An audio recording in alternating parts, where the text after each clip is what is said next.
the idea of a startup nation, of an entrepreneurial society is there. And this, of course, affects also the students at the undergraduate level already. And they are, I think, coming in already with a dream that one day they'll run a company, or own a company, or found a company. And therefore, they are looking in their degree, in the undergraduate degree, already for a broader spectrum of areas that they'll cover.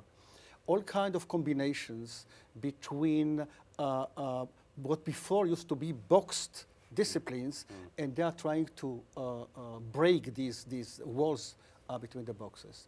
Beyond this, since we have at the university now an innovation center, which is an address for everyone, students, faculty, alumni, outsiders, to come and share their dream and see if they can get some mentorship.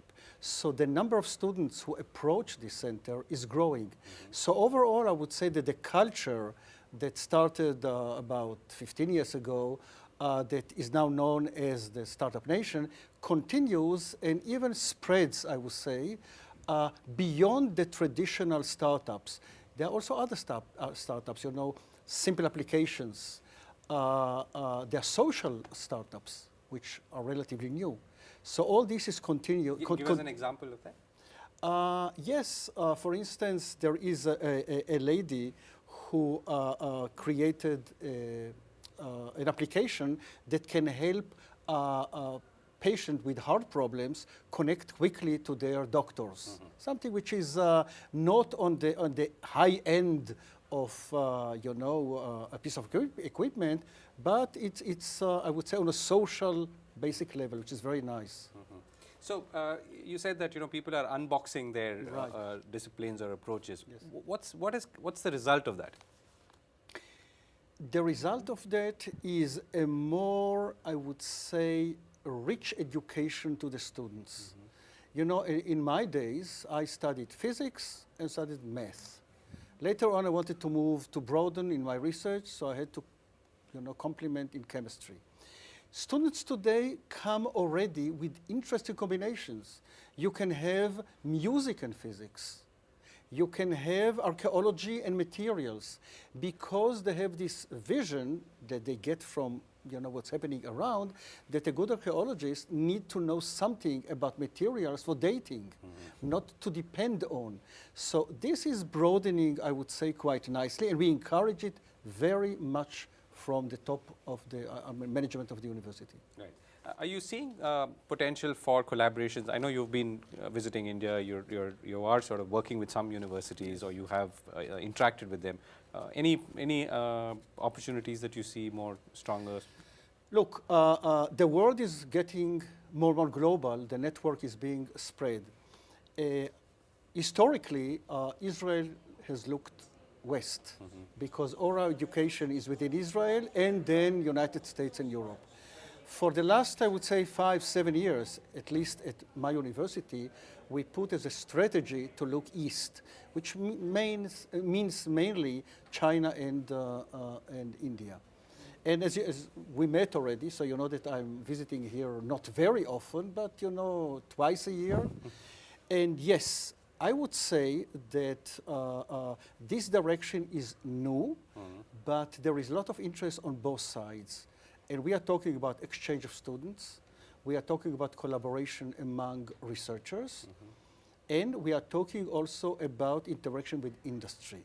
And this is something which I think is, again, another vision that universities these days should be a little bit more relevant, mainly to fight their image as ivory towers.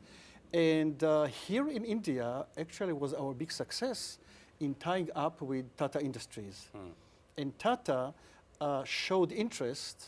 It was like a marriage written in heaven. They invested, and we are using the investment for IP of Tel Aviv University researchers. And this is a good example when industry finds interest in a country which is outside India, in this case, and Israel, that has cooperation with industry in Israel, finds cooperation in other country, which is this case India. This by itself gave what the catalyst for another big company to join, and this is Temasek from Singapore, and some others. And this is something which is new, I would say, on the Israeli scene, definitely, and I think even beyond it. So here India comes in both in the academic route, the usual one, but also in the industry part. Right. So, and how do you, I mean, if you were to look a year or two ahead, how do you see this marriage sort of I would like to see the relationship progressing faster. Faster. For all kind of difference in culture, things move in their own pace. You know, I visited twice IIT in Bombay, IIT in Delhi, some other universities. I flew up to Tapar, you know, which is a completely new area for me. We are talking. In some cases, we have really already visitations, but it can only get better. So, and are you, if you were to look again ahead, are you seeing any new kinds of ideas, startups? I mean, you talked about this health application, which was far more socially relevant or connected than perhaps just a pure tech app or a telecom app. Any sense of what are the new things that are coming around the horizon? If I had the idea, I would have already cashed out. Yes, yes.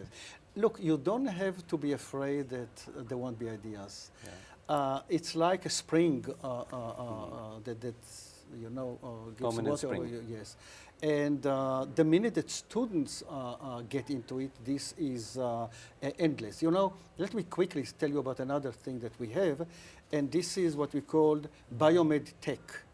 This is the idea is to expose students, not faculty, students, to problems that medical doctors at hospitals face. Technical, not pharma.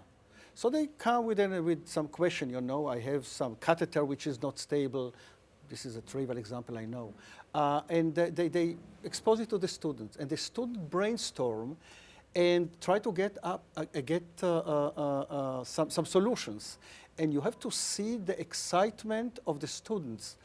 And once it starts moving, we give them mentorships from the business school in case a product can come out or something which is a commercial side, that they can have guidance. So this is again some initiative to make you more relaxed, that ideas will continue. Right, and this is a fascinating area. Yes. You call it biomed tech. Tech, yes. Yeah, and I'm sure it has a huge amount of potential. I mean, not just for Israel, but obviously yes. I must all say over the world. That this is something that started in this form and another at Stanford. We learned about it and decided to do our version. Right, and it sounds fascinating. All the best, Mr. Klafter. Thank you very much for joining us once again.